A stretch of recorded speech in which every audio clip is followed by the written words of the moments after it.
everybody. Today we're going to be going over the third Elden Ring Books of Knowledge strategy guides from Future Press. Now you can see I still have it in the plastic. This book was on pre-order for a long time. I recently just got it, and like most of you, I've also beat Shadow of the Erdtree. It was a fantastic DLC, pretty much an entire game. I did videos in the past of the first two books, and I was really excited to get these. I like going through it. I like looking at the lore. So if you haven't got this yet, what we're going to do is we're going to do a nice little flip through of the book. And if you're interested in getting it, this video might help you. Let's not take any more time and tarnish.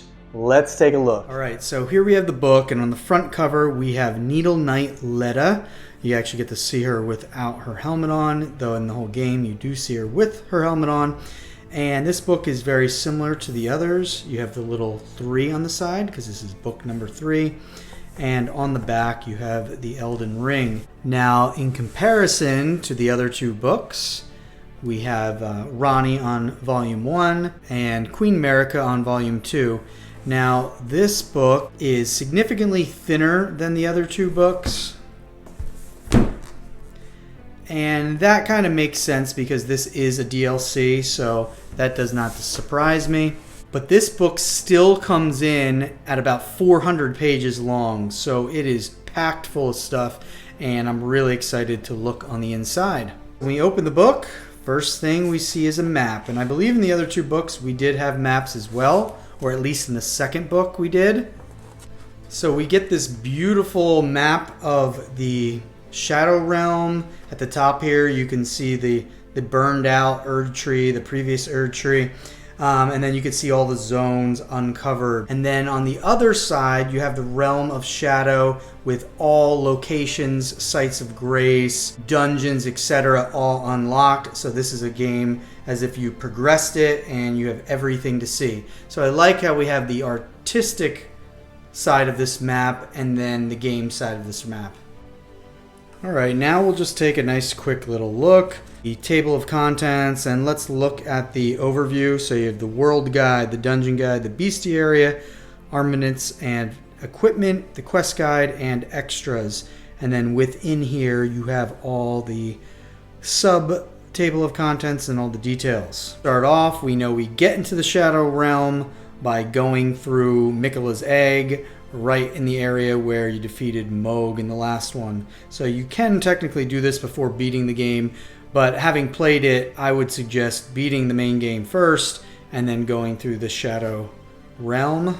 Some information about the Shadow Realm, such as Miquella's crosses. They obviously have a part of the lore within the game, and some of the quests. Sealed Spirit Springs, which are something new. And there's plenty of new stuff that's in here, like this Remembrance Sarcophagi. All this stuff is new things that you can do in the game. And I was actually really pumped that this got nominated for Game of the Year. I know that's pretty contentious on either side, but this game was so expansive and so good. And what we're going to do now is just a quick flip through so you can see the amount of maps, the amount of lore, the amount of information that's in here, and just get a snapshot of it. But while we're doing that, I'll just give you a couple of my thoughts about the DLC. I absolutely loved the maps. This game was very vertical in maps as well as, expansive. And there's nothing better than just like looking out into the distance and seeing a zone that you're going to come to later on. I remember seeing the jagged peaks for the first time, and that reminded me of the Italian Dolomites, which I recently hiked. So that was really awesome. The game is very difficult. I don't know about you guys, but I got killed very quickly while entering the gravesite plains by this guy, Curseblade. Let me know in the comments if this was the first monster that killed you. But we obviously go through in this book all the zones, the bestiary, so you learn about all the different enemies, all the different NPCs, bosses, Commander Gaius, another really tough SOB. I'm Miss Consort Radahn, and I will say I died the most times to this one out of any of the bosses, like most of you.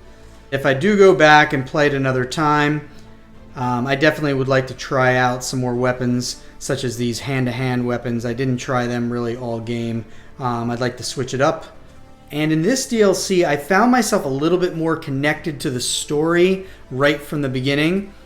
I remember when I first went into Elden Ring, I really didn't know what was going on. But I think coming into this, they really set you up for the story, and you can more closely track it as you play the game, so you're kind of in the know of the plot.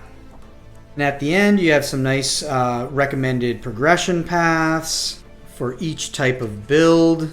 Here's an area with all the blessings.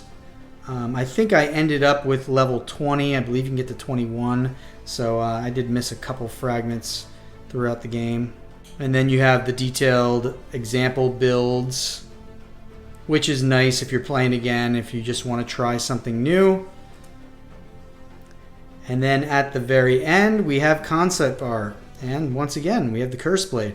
I mean, I was terrified every time I came across these guys. I remember after the gravesite plane, the next time I think a curse blade came up was in the Belarus Tower.